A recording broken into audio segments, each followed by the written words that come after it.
Yeah, I can see it.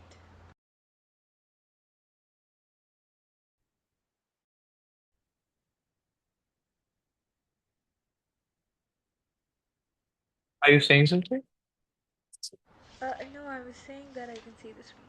Oh, all right. Okay. Bismillahirrahmanirrahim. So let's start with जहाँ हमने पिछली class में छोड़ा था, and that was about the threshold potential.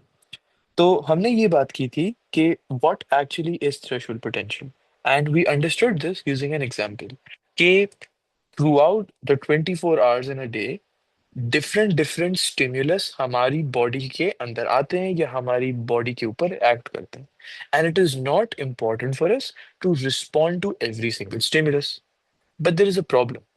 Every type of stimulus causes the axon to be stimulated. इसका मतलब कि membrane potential value जो है वो -70 से थोड़ा सा इंक्रीज तो करेगी ही. लेकिन फिर हाउ डू वी इंश्योर कि कुछ स्टिम्युलस सक्सेसफुली मेम्ब्रेन को डीपोलराइज करते हैं और कुछ ना कर सकें. तो वहां पे काम आता है the concept of threshold potential, which says कि अगर एक बॉडी के ऊपर वीक स्टिमुलस एक्ट करेगा तो very few sodium plus ion channel proteins move करेंगे, जिसकी वजह से बहुत कम sodium ions down the concentration gradient move करेंगे थ्रू फैसिलिटेटेड डिफ्यूजन. इसका मतलब ये होगा कि although membrane potential value will increase, लेकिन इतना ज्यादा इंक्रीज नहीं करेगी. And what's the limit? It will not be able to exceed the threshold potential, जिसकी वैल्यू हमें याद रखना जरूरी है. That is -55 millivolt. अब क्योंकि वो उसको एक्सीड नहीं कर रही है, तो एक्शन पोटेंशियल एक सक्सेसफुली स्टिम्युलेट नहीं है. तो you see membrane potential value changes, but क्या एक्सॉन सक्सेसफुली स्टिमुलेट हुआ या सिर्फ थोड़ा सा स्टिमुलेट हुआ? थोड़ा सा स्टिमुलेट हुआ. Just a bit, correct, but थोड़ा सा स्टिमुलेट हुआ. इतना नहीं हम कह सकते कि axon has been successfully depolarised, because the moment we say this sentence, the axon has been depolarised, this is when we say कि अब इलेक्ट्रिकल इंपल्स फ्लो करना शुरू कर देगी, when there is rapid change in the electrical charge distribution. हम electrical impulse या depolarisation को कर ही नहीं रहे. And what was depolarisation? -70 to +30. You see the membrane potential value is not going to +30, वो -55 भी नहीं क्रॉस कर पाती, जिसकी वजह से now action potential is not generated. और दूसरी चीज, this value goes back to the resting membrane potential value with the help of the sodium potassium ion pumps. अब हम देखते हैं कि क्या होता है कि जब बॉडी पर एक स्ट्रॉन्ग स्टिमुलस एक्ट करता है. सो व्हेन द एक्सॉन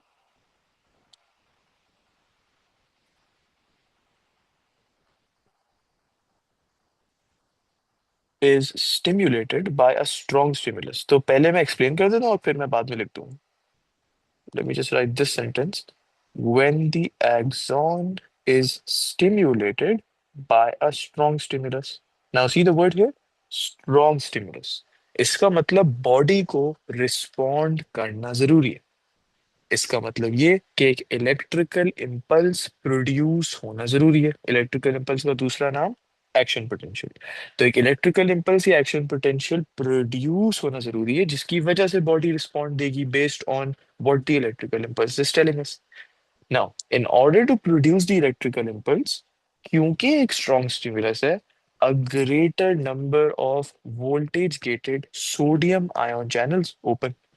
जब ज्यादा सोडियम आयन चैनल्स खुलेंगे तो ज्यादा sodium ions will rush into the axon.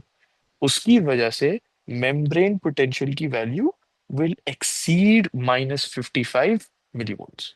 तो अभी तक हमने ये समझा कि when the axon is stimulated by strong stimulus, greater number, so compare that to the previous example जहाँ पे फ्यूअर नंबर ऑफ चैनल्स खुल रहे थे, यहाँ पे greater number of voltage gated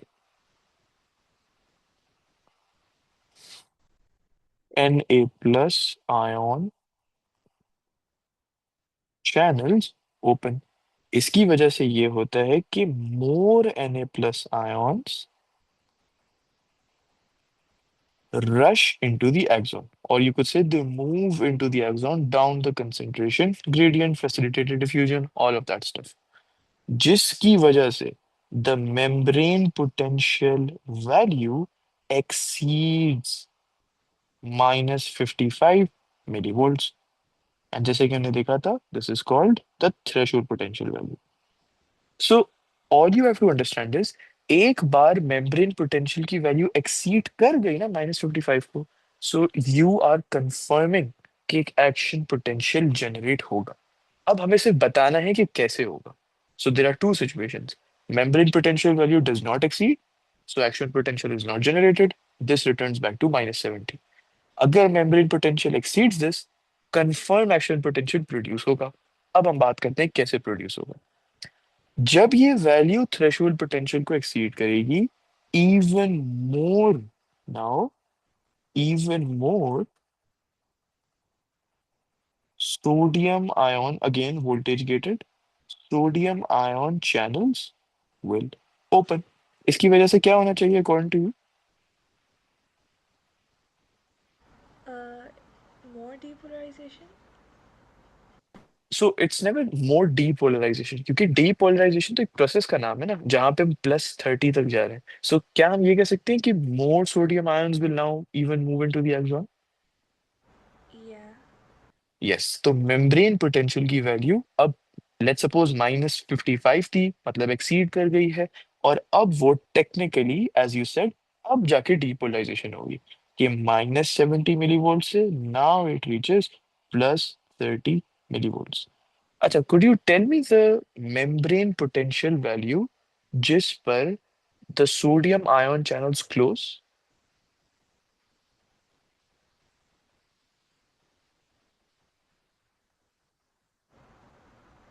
-70? +30. अब इसको हम याद कैसे रखेंगे? ऑलवेज रिमेंबर, -70 किसी भी एक्सॉन के मेम्ब्रेन पोटेंशियल का स्टार्टिंग पॉइंट है. तभी इसका नाम हमने क्या रखा है? Resting membrane potential.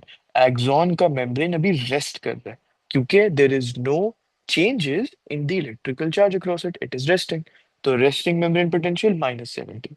-70 से +30 ले जाने के लिए voltage gated sodium ion channels use होते हैं. तो यहाँ पे खुलते हैं, यहाँ पे बंद हो जाते हैं.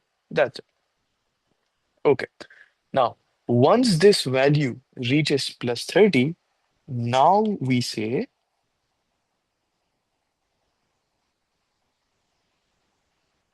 that the membrane has successfully depolarized. So is this making a bit of sense? कि depolarize किस तरीके से हुआ because of a strong stimulus? Yeah, it's clear. All right. तो अब हमें ये समझ आ गया कि मेम्ब्रेन सक्सेसफुली डीपोलराइज हो गया. इन other words, this is very important, in other words, एक एक्शन पोटेंशियल जनरेट होता है. तो इलेक्ट्रिकल इम्पल्स जनरेट होना, एक्शन पोटेंशियल जनरेट होना, मेम्ब्रेन सक्सेसफुली डीपोलराइज होना, these three sentences are the exact same thing. So you could use either of these. So an action potential being generated. अब एक बार depolarisation हो गई, तो अब हमें कंफर्म हो गया कि इलेक्ट्रिकल इम्पल्स मूव करेगी. कैसे मूव करेगी? Repolarization, refractory period and all of that stuff. लेकिन अभी तक हमने ये नहीं देखा था, इफ यू रिमेंबर, कि let me go back to this. अगर ये वाला सेगमेंट ऑफ चार्जेस में चेंज हुआ है, मतलब डीपोलराइजेशन हुई है, यहाँ पे रिपोलराइजेशन होती है, फिर यहाँ पे रिफ्रैक्टरी पीरियड होता है. लेकिन ये अगला वाला डीपोलराइज कैसे हो जाता है, अभी तक हमने ये नहीं देखा. Just to be clear. Okay. So this was all about threshold potential. अच्छा, पिछली क्लास में you were talking about a graph. Could you tell me what type of graph? क्योंकि अलग अलग टाइप के ग्राफ होते हैं इसमें. Basically, that membrane potential and the time graph. And the time graph, as in कि वो different different graphs देंगे and हमें बताना होगा कि action potential generate हुआ या नहीं हुआ, something like that. Basically, I've drawn a graph from school. It's like basically I have membrane potential on the y-axis and then time hmm. on the x-axis. Should I हाँ तो send it? वो, या you can send it, but वो again मैं check कर लेता हूँ. वो इतना ज्यादा इंपॉर्टेंट नहीं, क्योंकि हमें वैल्यूज पता होनी चाहिए. -70 से शुरू होगा, -55 अगर क्रॉस नहीं होगा, इट कम्स बैक टू -70। अगर -55 क्रॉस हो गया, 100% it is going to go to +30। अच्छा, while you're sending it, one very important चीज, let's say membrane potential -70 से it goes to -55, and then let's say it goes to -54। अब क्या कोई chance है कि ये वैल्यू -70 पे वापस जा सकती है? मतलब कि रेस्टिंग मेम्ब्रेन पोटेंशियल मेंटेन हो सकता है यहां से? Um, yeah. नहीं, this is the most important part.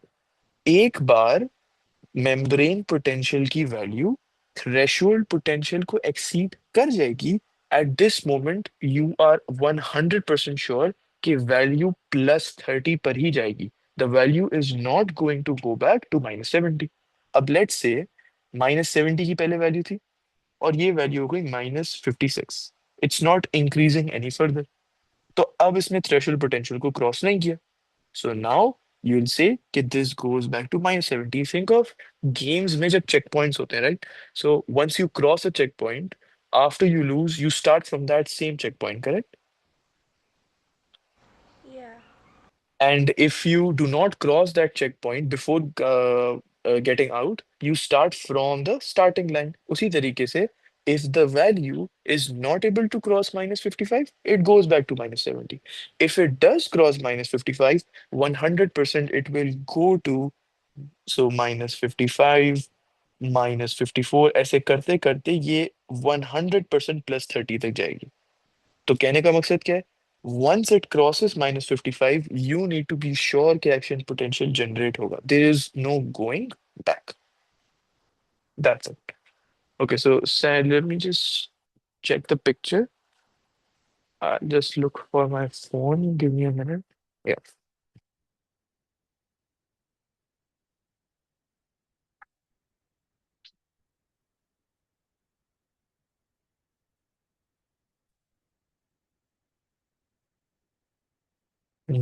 Depolarization, repolar. Oh yeah, we'll have this. We'll have this graph. जहाँ पे different processes label हुए हैं. Correct. We have this.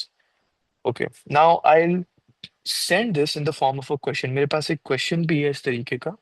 Let's try to solve that question. And this was actually जो हम अभी करने वाले थे next, just after threshold potential. अच्छा, let's solve this now. There is a graph. वहां पे y-axis पे it's telling us the membrane potential की value in millivolts, and यहाँ पे x-axis पर time दिया हुआ. Okay, now I'll label some values of the membrane potential. This is -70.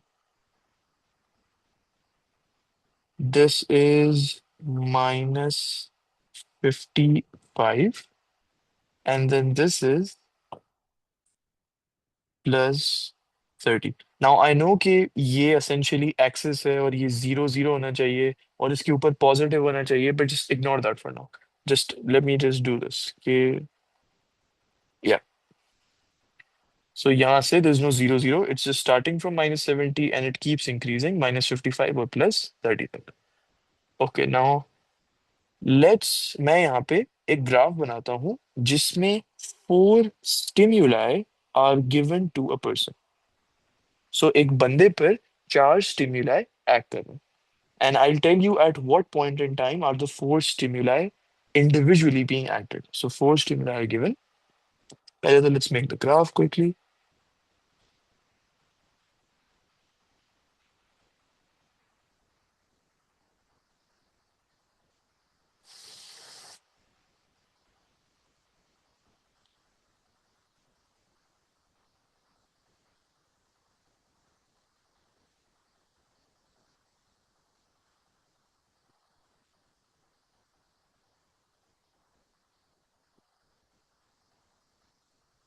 Just give me a minute.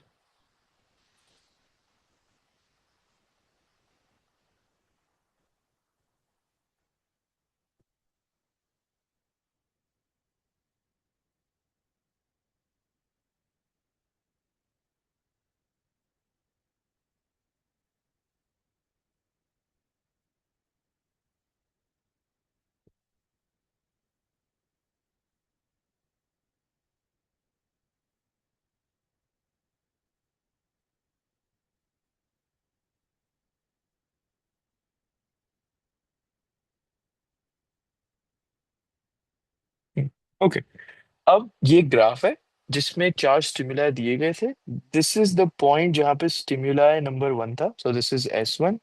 This is the point जहां पे stimuli number two था, let's call this S2। यहाँ पे स्टिमुलाई नंबर थ्री था, this is S3। And यहाँ पे stimuli number four था, so let's just erase this x axis. Stimuli number four was somewhere here, let's call this S4। ये x axis time मैंने यहाँ पे नीचे लिख दिया। So, could you tell me, question number one, how many action potentials were generated, Two, and how is that? because only like two, because they reached plus 30 only twice. They reached plus 30 only twice. That is an answer. या तो एक और answer इसका ये होगा कि सिर्फ दो स्टिमुलाई की वजह से मेम्ब्रेन पोटेंशियल वैल्यू -55 को एक्सीड कर गई, क्योंकि once it exceeds -55 it is always going to reach +30. So यहाँ पे look at this, if it is exceeding -55, you see it's not stopping in between, it goes all the way to +30. यहाँ पे because it does not exceed -55, it comes back to -70. Same case here, it's exceeding to +30 tak, and this is something else, which you'll answer in just a moment. So how many action potentials were generated? Two, and we also gave the reason for this. Okay. Why did stimulus number two not generate an action potential? Because it was lower than the threshold potential, minus 55. Correct. It was a weak stimulus. The membrane potential value was not able to exceed threshold potential. Okay. Why did stimulus number four not generate an action potential? Because it's in the refractory period. And what happens in the refractory period? Action potential cannot be generated. Correct, so यहाँ पे in this point in time जहाँ पे S4 दिया गया था to the person और S4 act कर रहा था on the person, this was the refractory period. And in the refractory period, बहुत जरूरी sentence, the axon is unresponsive to stimulus. In other words, as you said, action potential can not be generated or electrical impulse cannot be produced. Right, so this is graph के questions इसी तरीके से आएंगे। We now we can easily understand कि यहाँ पे ये depolarisation हो रही है, फिर उसके बाद ये रीपोलराइजेशन हो रही है, और उसके बाद ये रिफ्रैक्टरी पीरियड है। This is depolarization, repolarization, refractory period. So even without a graph हम ये समझ सकते हैं, क्योंकि हमें वैल्यूज पता है। -70 to +30 is depolarization, +30 to -80 approximately is repolarization, and then -80 to -70 is refractory period. Okay, now let's talk about ये वाली ये वाले कंसेप्ट के बारे में, वेरी वेरी इंटरेस्टिंग। एक सेगमेंट डीपोलराइज होता है तो उसके बाद वाला द नेक्स्ट सेगमेंट कैसे डीपोलराइज हो जाता है? In other words, how is this nerve impulse able to move across the axon? Because you see, जो नर्व इम्पल्स थी वो क्या थी? Rapid change in electrical charge distribution. So यहाँ पे रैपिड चेंज हुई, सो यू विल अज्यूम कि impulse यहाँ पे। अब जब यहाँ पे रैपिड चेंज हुई तो इम्पल्स अब यहाँ पे आ गई। So hasn't the impulse moved, hasn't it moved to the next segment? Yeah, it has. It has. तो हमें यही देखना है कि नर्व इम्पल्स प्रोपोगेट कैसे कर रही है, या ये मूव कैसे कर रही है along the axon। तो अब इसको समझते हैं।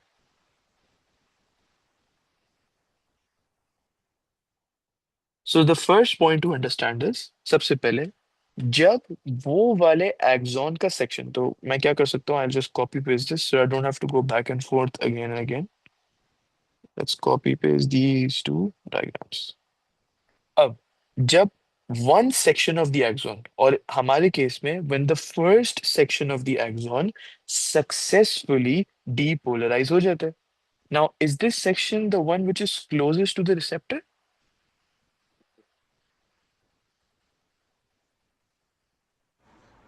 Could you repeat? ये जो सेक्शन ऑफ द एक्सॉन है जो सक्सेसफुली डीपोलराइज हुआ है, is this closest to the receptor या closest to the stimulus? Yeah, it is. It is, क्योंकि जो स्टिमुलस है वो रिसेप्टर ही डिटेक्ट करता है, and this is the first section of the axon. So technically, it is the closest to the receptor, which is somewhere here. Now, when the first section of the axon closest to the stimulus is successfully depolarized, मतलब कि charge flip हो जाता है इसके अंदर, तो is there a high concentration of sodium ion in this part of the axon? True or false? Think about True. अभी अभी हुआ क्या है? True, क्योंकि depolarization हुई. Depolarization का मतलब यही है कि sodium ions were moving into the axon. तो इसका मतलब यहाँ पे सोडियम आयन की बहुत ज्यादा कंसेंट्रेशन है. अब let's look at this section right. क्या इसमें डीपोलराइजेशन हुई है? No. तो क्या यहाँ पे सोडियम आयन की कंसेंट्रेशन हाई होगी या लो होगी?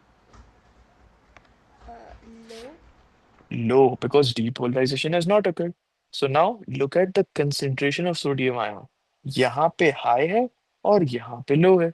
So basically होगा ये sodium ions will now move from the first section of the axon to the second part or the second section of the axon. Why?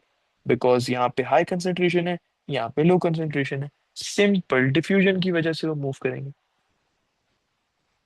Right, so let me just write this down first. When the first section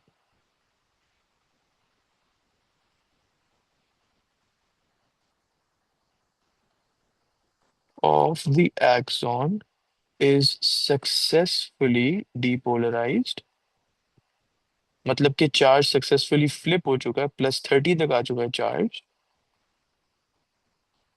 there is a high concentration of sodium ions in that part of the axon.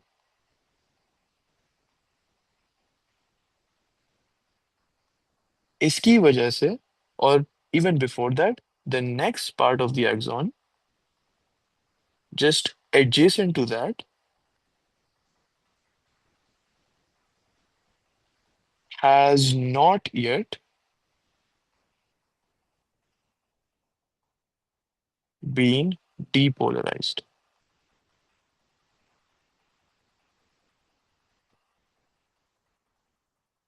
This means there is a low concentration sodium ions की. तो अब simple diffusion का हम process करेंगे. So therefore Na plus, ये जो symbol मैंने बनाया ये मैथ्स में यूज होता है देयरफॉर के लिए. So are you aware of this symbol right here? Yeah, I am. So therefore ये जो सोडियम आयंस हैं ये मूव करते हैं from this first part of the axon to the second part of the axon. And the reason they do that, again, is really, really simple.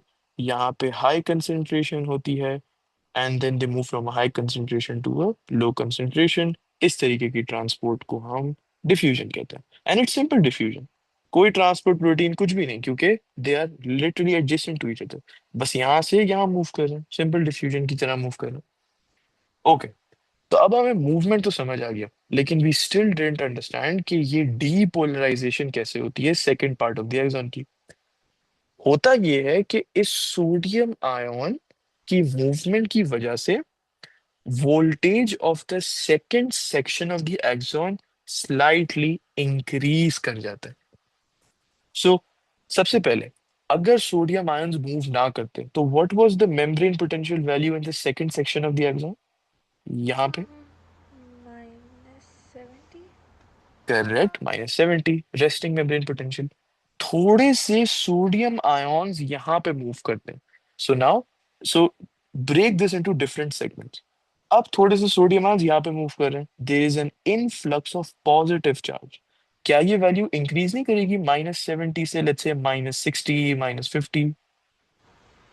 It will. So the bottom line is कि -70 से value बढ़ना शुरू हो जाएगी.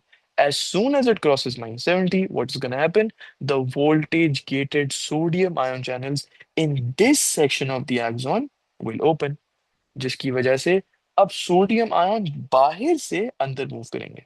सो there are two movements of sodium ion जो यहाँ पे हो रहे हैं, from the first section to the second section.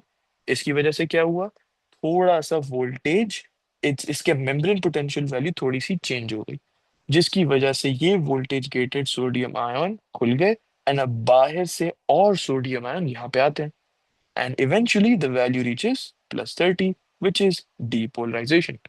अब ये तीसरा सेक्शन डीपोलराइज कैसे होता है? सोडियम आयंस डिफ्यूजन के जरिए यहाँ पे मूव करते हैं, इसका वोल्टेज थोड़ा सा चेंज होता है, तो ये सोडियम आयन खुलते हैं और बाहर से सोडियम आयन और अंदर आ जाते हैं।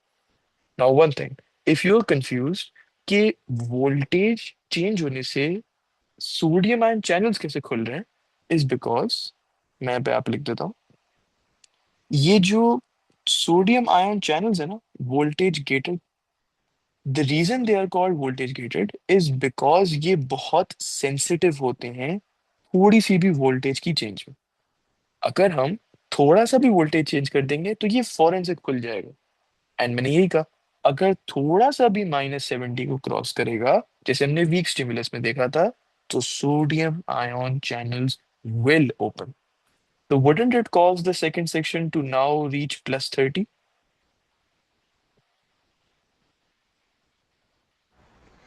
Could you repeat? सो जब ये सोडियम आयंस इस सेकंड सेक्शन में मूव करेंगे, तो अब वोल्टेज चेंज हो जाएगा, थोड़ा सा बढ़ जाएगा, मतलब -70 से थोड़ा सा आगे बढ़ जाएगा। अब voltage gated sodium ion channels खुल जाएंगे, why? Because they are very sensitive to voltage changes. अब ये खुल जाएंगे, बाहर से सोडियम आयन अब इसके अंदर आएंगे, so wouldn't this cause the second section to be depolarise successfully? Yeah, it will. It will. अब वापस से सेम प्रोसेस करते हैं, अगर अभी थोड़ा सा अनक्लियर है कि let's say second section depolarise हो गया, अब तीसरा कैसे होगा? सेकंड सेक्शन में बहुत सारे सोडियम आयंस हैं, थर्ड सेक्शन में अभी डीपोलराइज नहीं हुआ है तो बहुत कम सोडियम आयंस हैं, तो अब डिफ्यूजन होगी, sodium ion second to third section में मूव करेंगे। इसकी वजह से क्या हुआ? पॉजिटिव चार्ज तीसरे सेक्शन में थोड़ा ज्यादा आ गया, -70 की वैल्यू क्रॉस हो गई, voltage gated sodium ion channels यहां पर भी खुल गए, और अब सोडियम आयंस बाहर से अंदर आते हैं, causing this to be depolarized। फिर उसके बाद it goes on and on and on and on until adjacent sections start getting depolarized, उसके बाद अगला वाला, उसके बाद अगला, and the one after that। So does that make sense? Yeah, it's clear. Okay, so let me just complete writing this down। So ये diffusion की वजह से this movement of Na plus ions causes the voltage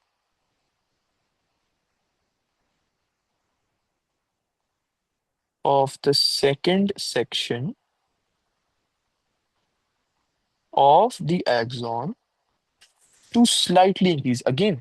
ये diffusion की वजह से इतना नहीं बढ़ जाता value of the membrane potential कि वो +30 पहुंच जाए, -70 से थोड़ा सा चेंज होता है। And what's the importance of the थोड़ा सा चेंज? हमें वोल्टेज गेटेड सोडियम चैनल्स को खोलना है, जिसकी वजह से अब डीपोलराइजेशन हो जाएगी, +30 तक वैल्यू पहुंच जाएगी। So think of this movement, diffusion, as just like triggering the sodium ion channels to open, not causing it to be depolarized. This is important. So इसका membrane potential slightly increase कर जाएगा. Let me highlight this. This causes the Na plus ion channels to open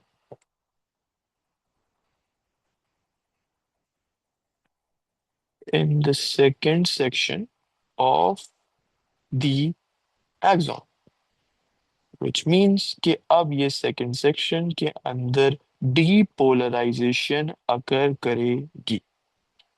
one more thing right है, ये जो हमने इस process में पहले स्टेप की बात की, कौन सा वाला स्टेप? सोडियम आयंस की मूवमेंट वाला स्टेप इनसाइड द आइसोम। अब दिस इज वेरी इंपॉर्टेंट, कौन सी movement? There are two types of movement, from here to here and here to here. I am talking about ये वाली movement. This movement is called a local circuit or a local current being produced. तो जब sodium ions move करते हैं तो we say कि local current जो produce हुआ है अब ये मूव कर रहा है. सो इस तरीके से हम सेंटेंस लिखते हैं. A local current is produced. इसका नाम is not at all related to its function. मतलब करंट का और सर्किट का यहाँ पे क्या ताल्लुक है, but it's just a name given to the movement of sodium ions across the neighboring sections of the axon. So a local current is produced and its movement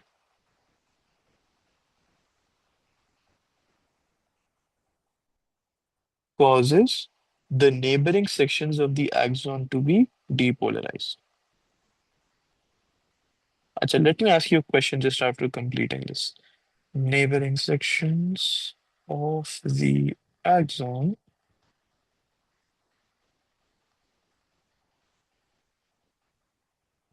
to be depolarized. Okay, now this is section number one, and this is section number two. Could you tell me sodium ions की concentration ज़्यादा कहाँ पे? In section number one. In section number one. तो जो diffusion है वो section one से section two होगी, which is the movement of the local current. Is it possible for the sodium ions to go from section two to one? मतलब low to high concentration? No. Because इनके बीच में कुछ भी नहीं है. अगर यहाँ पे इनके बीच में मेम्ब्रेन होता then you would be like there is a membrane here, we might have some transport proteins और some pumps here, but there is nothing. It's just neighbouring sections of the axon, there is nothing between these two sections. हमने ये imaginary sections बनाए हुए. तो क्या ऐसा नहीं होगा कि लोकल करंट सिर्फ एक ही डायरेक्शन में मूव करेगा, there is no chance of it going backwards? Yeah. तो this process allows the action potential, or you could say this causes the, बल्कि let's write the whole thing. The movement of the local circuit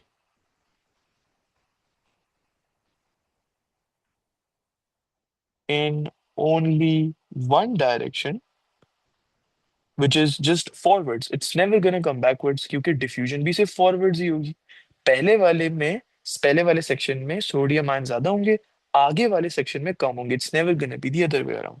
So the movement of the local circuit in only one direction causes the action potential or the electrical impulse to travel along the axon in only one direction. इससे हमने क्या ensure किया कि जो electrical impulse receptor से निकली है, let's say sensory neuron से निकली है, और सपोज वो रिले न्यूरॉन में, इन ऑर्डर टू इंश्योर कि ये वापस सेंसरी में ना चली जाए, it goes to the motor and then to the effector. इसीलिए ये डिफ्यूजन और ये लोकल सर्किट बहुत ज्यादा जरूरी है. ओके, तो आई स्टॉप राइट है. यहाँ तक कोई सवाल तो पूछ लो and then we'll move on. Yeah, it's clear. Okay, now let's talk about another topic. This is about the function of the myelin sheath. तो हमने इस चैप्टर में माइलिन शीट के बारे में बहुत कम पढ़ा है. And all which we learned is कि कुछ एक्सॉन्स माइलिनेटेड होते हैं, कुछ अनमाइलिनेटेड होते हैं. और माइलिनेटेड एक्सॉन वो एक्सॉन होते हैं which have a myelin sheath wrapped around it, and the myelin sheath is made of Schwann cells. That is all we have looked at. Point number one, newer points now. Action potential जब transmit हो रही होती है या जब move हो रही होती है अक्रॉस अ माइलिनेटेड एक्सॉन, तो उस प्रोसेस को एक स्पेशल नाम दिया जाता है. Are you aware of that name? Could you repeat which process? The transmission of the electrical impulse या action potential across a myelinated axon. Conduction. Saltatory conduction. तो ये पूरा नाम लिखना बहुत जरूरी है। So conduction won't just make it work out, क्योंकि उसकी वजह से होगा ये कि you will not be able to get the full 1 mark, क्योंकि दोनों वर्ड्स बोल्ड किए हुए होते हैं मार्किंग स्कीम में एग्जामिनर ने। So action potential transmission across a myelinated axon, aka एक ऐसा axon which is wrapped around by the myelin sheath या Schwann cells, is called solitary conduction. You need to remember this word. It's a must. Let me just highlight this so you remember it. Solitary conduction कहते हैं इस, and this is not like a new process which we have to know. It's the same thing. It's the action potential being transmitted. But the only difference or the only main thing is it's across a myelinated axon. Okay. Now again हमने ये भी देखा था कि what are those parts of the myelinated axon called that are unmyelinated? Nodes of Ranvier. Correct. Nodes of Ranvier. Okay. अब एक सवाल यहाँ पे, it's a very very common past paper question, इतना common you can see it in almost every 2 to 3 past papers.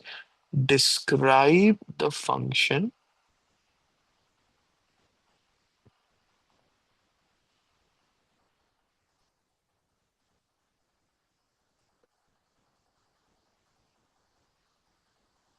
Of the myelin sheath.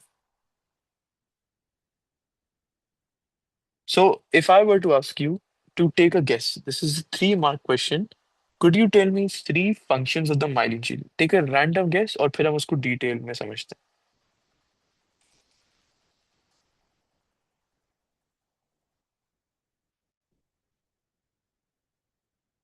Or take your time to give me the answer since it's a 3 mark, and then we'll compare our answer to the one in the marking schemes.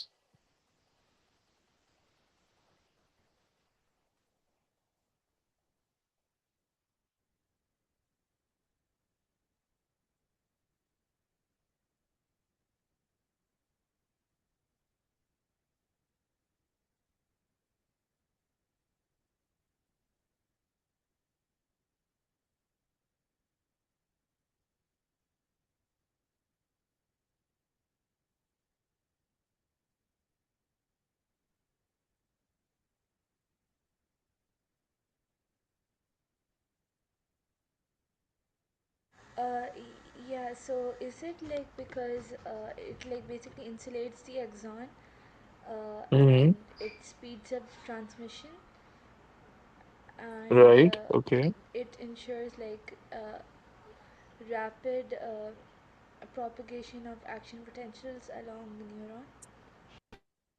Right. That's correct. बिल्कुल सही. और ये जो action potential की transmission हो रही है, इसका नाम क्या था इस प्रोसेस का? हम we just looked at it. Solitary conduction. Yes.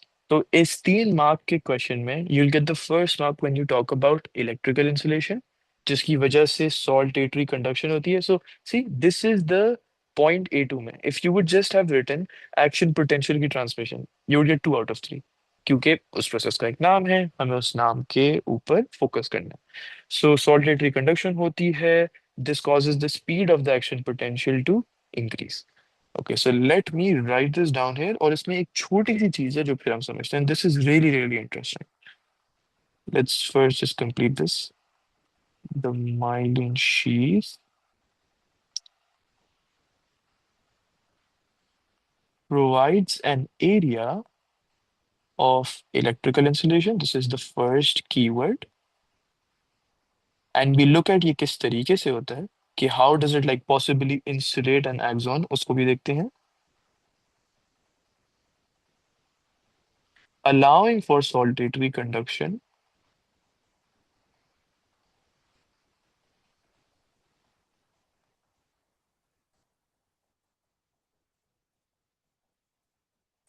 to take place.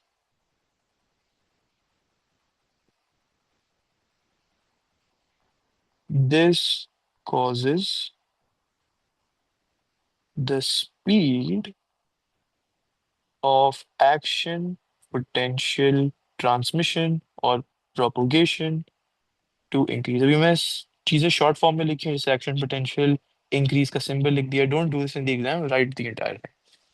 Okay, अब एक और पॉइंट है सॉल्टेटरी कंडक्शन में, and this might seem interesting, only the nodes of Ranvier are depolarized. Only the nodes of Ranvier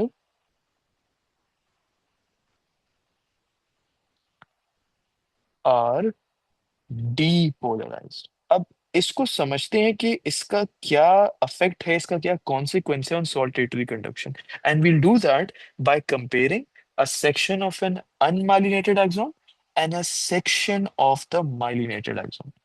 तो सबसे पहले तो let me draw an unmyelinated axon का एक section. So the section is something like this.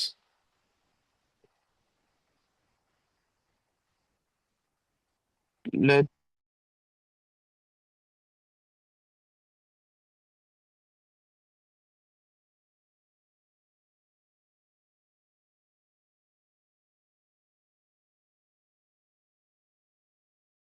this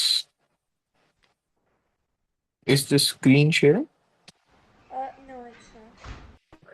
तो क्या ये अभी अभी बंद हुई है, ये कब से बंद ही थी? No, you were saying something and then आवाज़ एकदम कट गई. Oh, okay. So where did you hear me until? I think it was like you just said that we're gonna compare, and then after that it got Hmm. lost. So we are gonna compare a section of an unmyelinated axon with a myelinated axon. तो पहले मैं जो ये बना रहा हूँ is a section of an unmyelinated axon, और हम ये देखेंगे कि ये जो स्टेटमेंट लिखी है कि only nodes of Ranvier are depolarized, एक तो ये कैसे होता है और इसका फायदा क्या होता है. So this is an unmyelinated, and let's copy paste this in order to draw a myelinated. क्योंकि it's the exact same thing. Oh, oh.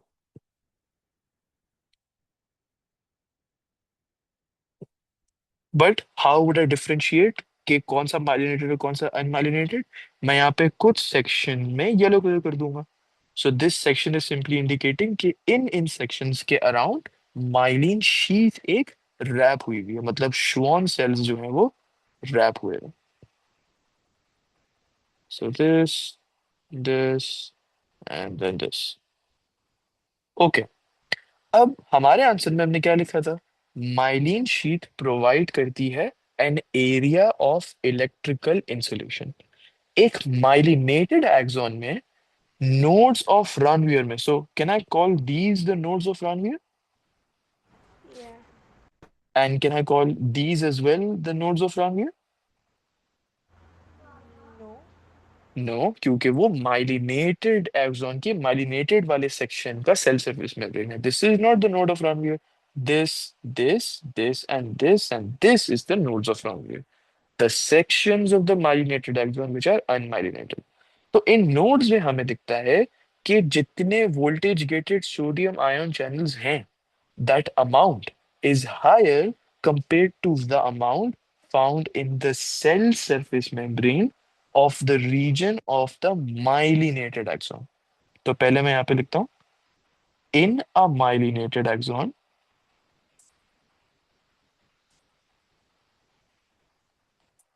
Oops. In a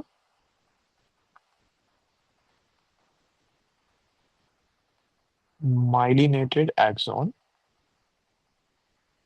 if you were to compare कि कितने voltage gated sodium ions किस में ज्यादा हैं किस में कम हैं, तो नोड्स ऑफ रनवियर में it is greater compared to those present in the cell surface membrane of the region of the myelinated axon. Now, ये जो पूरा sentence है, cell surface membrane of the region of the myelinated axon, this simply means ये वाला, this part. तो myelinated section के cell surface membrane में sodium ion channels voltage gated कम है, नोड्स ऑफ रानवियर में which is this right here उसमें ज्यादा है. ये तो है पॉइंट नंबर वन. अब पॉइंट नंबर टू पे आते हैं। पॉइंट नंबर टू ये कहता है कि जो श्वान सेल्स हैं, ये जो माइलिन शीथ है, ये एक एरिया देता है इलेक्ट्रिकल इंसुलेशन का। अब ये क्यों? Now for this we have to understand Schwann cells बनते किससे हैं। नाम तो हमें पता है but we don't know their molecular composition. Schwann cells are made of lipids. So are lipids polar or are they non-polar? Polar. So you're saying lipids are polar. Okay, so let's draw an example of a lipid. So do you remember triglyceride from AS biology? Could you repeat? Do you remember the triglycerides ka diagram? AS bio में से? So you have a glycerol right here, Oh, and then you yeah, have yeah, yeah. three. Hmm. Okay. तो ये जो three fatty acids हैं, इनमें बहुत सारे carbon carbon and carbon hydrogen bonds हैं। Is a carbon carbon bond polar? No. No. Is a carbon hydrogen bond polar? Yeah. A Oh, carbon no. Hydrogen bond is Oh, no, not no. Polar. Oh, yeah, no. क्योंकि वो इसीलिए क्योंकि carbon और hydrogen में electronegativity का difference बहुत कम है। This is as chemistry. क्योंकि इलेक्ट्रोनेगेटिविटी बहुत कम है, उसकी वजह से हम कहते हैं कि इसमें जो इलेक्ट्रॉन्स हैं they are right in the middle, they are not towards any place. तो हम ये नहीं कह सकते कि कार्बन पार्शियल नेगेटिव है, हाइड्रोजन पार्शियल पॉजिटिव है। It's a non polar covalent bond. तो अगर हम इस फैटी एसिड में देखें, कार्बन कार्बन भी नॉन पोलर, कार्बन हाइड्रोजन भी नॉन पोलर, ग्लिसरॉल में भी कार्बन हाइड्रोजन और कार्बन कार्बन है। तो क्या ये सारे नॉन पोलर बॉन्ड्स नहीं है? Yeah, they are so now क्या लिपिड्स पोलर हैं, क्या ये non polar? non-polar. Non-polar. So lipids are non-polar, or in other words, they are hydrophobic. Now, how could you remember this? Use the example of a phospholipid. Phospholipid molecule कैसा था? एक glycerol, दो fatty acid और एक phosphate group. Could you remember what this phosphate group was? Was it polar or non-polar? मतलब was it hydrophilic or hydrophobic? Hydrophilic, I think. Yes, it was hydrophilic. इसकी वजह से पूरा का पूरा फॉस्फोलिपिड हाइड्रोफिलिक बन जाता था। यहाँ पे तो ऐसा कोई फॉस्फेट ग्रुप नहीं हो, इसकी वजह से ये पूरा मॉलिक्यूल हाइड्रोफोबिक है, नॉन पोलर है। सो लिपिड्स आर नॉन पोलर। तो एक श्वान सेल हाइड्रोफोबिक है। इसका मतलब ये कि कोई भी आयन एक्सॉन के एंटर कर ही नहीं सकता through the myelinated parts of the axon. क्यों? क्योंकि श्वान सेल्स नॉन पोलर है ना। They will not interact with the ion. So suppose if you had sodium ions right here, जिनकी कंसेंट्रेशन बाहर ज्यादा है और अंदर कम है, तभी they move down the concentration gradient. क्या ये श्वान सेल्स इन सोडियम आयंस के साथ इंटरैक्ट करेंगे? No. No, because they're made of lipids. They are non-polar. They are hydrophobic. तो ये इंटरैक्ट नहीं करेंगे। अगर इंटरैक्ट नहीं करेंगे तो आयन को एंटर नहीं होने देंगे। इसका मतलब ये, दिस इज वेरी इंपॉर्टेंट, इसका मतलब ये कि दो sections of the axon which are myelinated, वहां पे डीपोलराइजेशन हो ही नहीं सकती। क्यों? क्योंकि डीपोलराइजेशन का मतलब क्या था? The movement of sodium ions, जिसकी वजह से वैल्यू चेंजेस फ्रॉम -70 टू +30। क्या यहाँ पे सोडियम आयंस मूव कर पाएंगे अंदर in these myelinated sections? No. तो डीपोलराइजेशन भी नहीं होगी। इसीलिए मैंने यहाँ पे लिखा है only the nodes of Ranvier are depolarised. And this is also why this first point will start to make sense कि नोड्स ऑफ Ranvier में voltage gated sodium ion channels ज्यादा हैं, और सेल सरफेस मेम्ब्रेन में of the region of the myelinated axon कम है, क्योंकि वहां पे वो यूज ही नहीं हो रहे, because the Schwann cells is not interacting with these, जिसकी वजह से ये वोल्टेज गेटेड का यहाँ पे कोई काम ही नहीं है, which is why they are lesser in the myelinated section and more और greater in the nodes of Ranvier, क्योंकि यहाँ पे इनका काम है। यहाँ पे there is no Schwann cells जो इलेक्ट्रिकल इंसुलेशन प्रोवाइड करेगा। इलेक्ट्रिकल इंसुलेशन मतलब staying away from ions. That is what insulation means, right? So if you touch a copper wire, it's a conductor. It allows the ions to flow. Insulator मतलब ion को flow नहीं करने देता। उसी तरीके से Schwann cell electrical insulation देता है, आयन को फ्लो नहीं करने देता, तो ये डीपोलराइज नहीं होता। तो यहाँ क्या पे कोई फंक्शन है यहाँ पे voltage gated sodium ion channels का? No. No. This is why the first point will start to make sense now. Okay, यहाँ तक clear? Yeah, it's clear. Okay, I know थोड़ा सा कॉम्प्लेक्स हो जा रहा है क्योंकि there are a lot of points stacked on top of each other, but will all make sense in just a moment. तो अभी तक हमने ये देखा, श्वान सेल्स इलेक्ट्रिकल इंसुलेशन दे रहे हैं, सोडियम आयंस अंदर मूव नहीं कर पा रहे इन रीजन्स की में, जिसकी वजह से ये डीपोलराइज नहीं होते।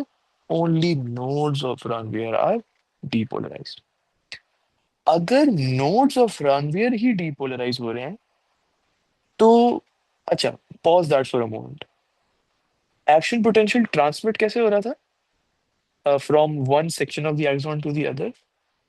Something was being produced, The local circuits? The local circuit. और लोकल सर्किट कहाँ से कहाँ तक मूव कर रहे थे? From one section of the axon which is depolarized to the other section of the axon जिनको डीपोलराइज करना है। यहाँ पे ये वाले तो आउट ऑफ द क्वेश्चन है, क्योंकि ये डीपोलराइज तो हो ही नहीं सकते। ये वाला डीपोलराइज होता है। तो क्या local current, let's say, section number 2 से सेक्शन 3 में मूव करेगा या सेक्शन 2 से सेक्शन 4 में डायरेक्ट मूव करेगा?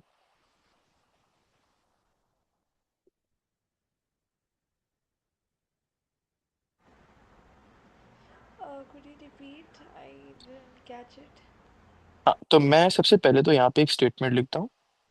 लोकल करंट की मूवमेंट हमें समझनी है कि लोकल करंट एसेंशियली मूव कैसे करता है। Local current moves from one section of the axon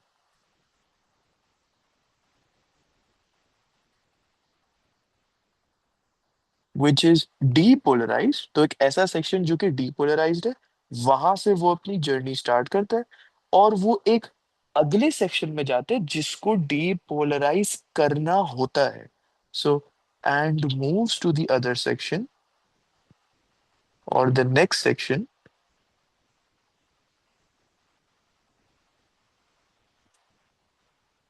which is to be depolarised.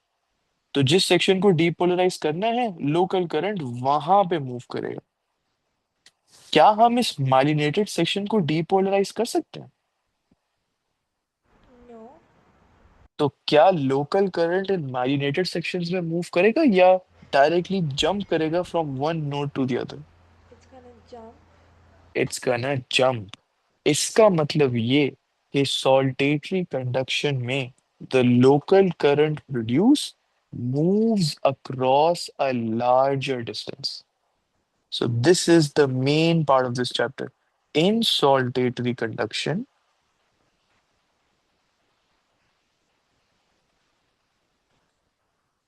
the local current produced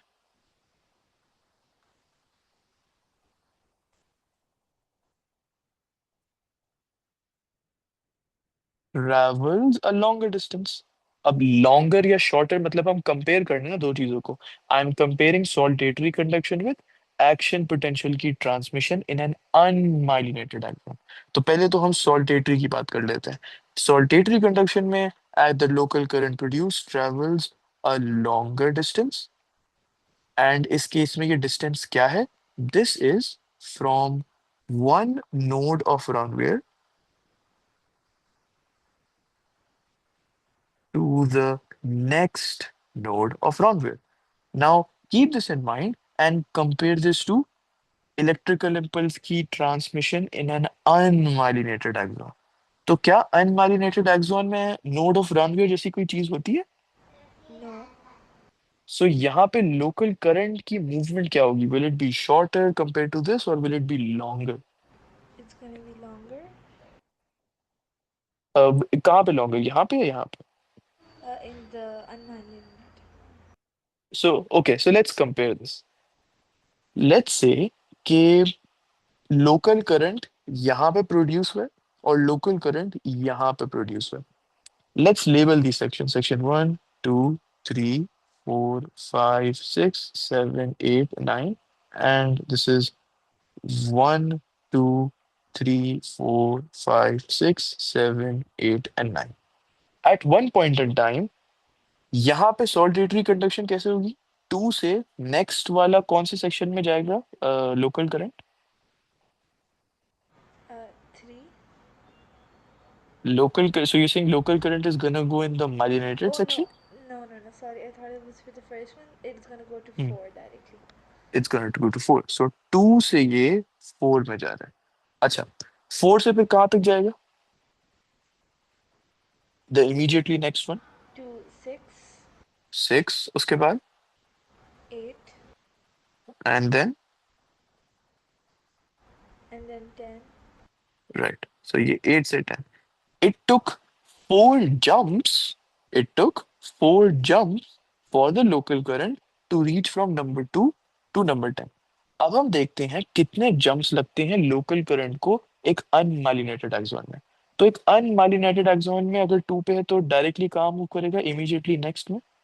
number कौन सा? Three. 3. सो 2 से 3 मूव करेगा, फिर 3 से 4, 4 से 5, 5 to 6, 6 to 7, 7 to 8, 8 to 9, and then 9 to 10. Notice how many jumps this took? 1, 2, 3, 4, 5, 6, 7, 8. और यहाँ पे 4 jumps. So now tell me, local current कहाँ पे longer distance at one point in time move कर रहा है?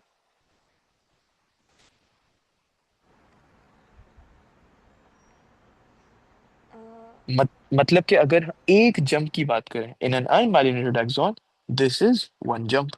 In a myelinated, this is one jump. So in which one is the jump bigger? oh, in the second one, the In the myelinated one. second one. And वो क्यों? क्योंकि हम myelinated sections को तो ignore कर रहे हैं. वहां पे श्वान सेल्स हैं, वहां पे डीपोलराइजेशन नहीं हो सकती. So this was the main part of what we had to do today. सो नाउ यहाँ पे लिख देते हैं, for the action potential transmission,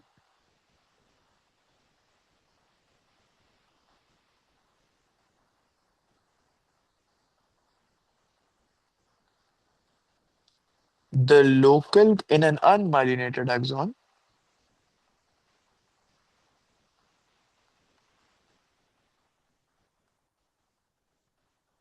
the local current produced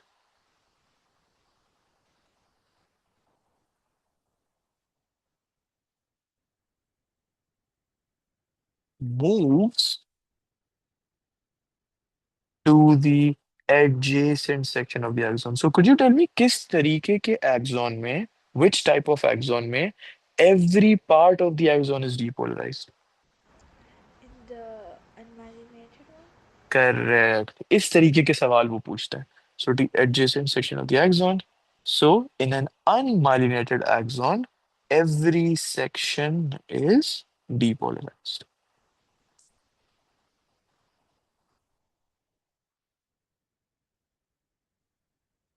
Right. So we'll keep it till here today. अगली क्लास में we'll start with the summary between myelinated and unmyelinated ताकि वापस से वो रिवाइज हो जाए. And then we'll start with the topic of synapse. तो यहाँ तक कोई सवाल हो तो आप पूछ लो. No, it's clear. Right. So could you give a summary of what we did today? Right, so basically we talked about local circuits and which is basically unidirectional and it's basically caused by the side wave movement of ions, and then we talked about the difference between the myelinated and the unmyelinated axons, and Mhm. we discussed that basically the purpose of the myelin sheath is that first of all it performs saltatory conductions, and then we discussed that it also ensures the rapid transmission of the action potential, and then basically we Mm. compared the local circuits in the unmyelinated and the myelinated axons.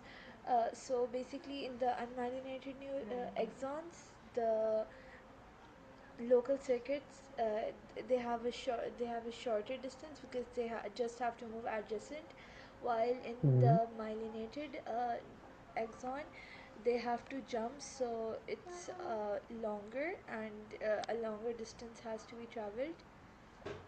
Hmm. Okay, Yeah. so does this sentence now become more sense? Ke the speed of the action potential transmission increases with a myelinated axon? क्योंकि there is a lesser amount of jumps to reach the end of the axon. तो myelinated में देखो, it only takes 4 jumps. For an unmyelinated, it's taking more jumps. So क्योंकि lesser jumps लग रही हैं, तो wouldn't the speed be higher यहाँ पे? Yeah, it will. It will. So this is why मैंने पहले answer लिख दिया था and then we explained every single part of that answer. Right. So that's about it for today. We'll continue this in the next class. Okay, thank you. Allah All Hafiz. right. Thank you, Allah Hafiz.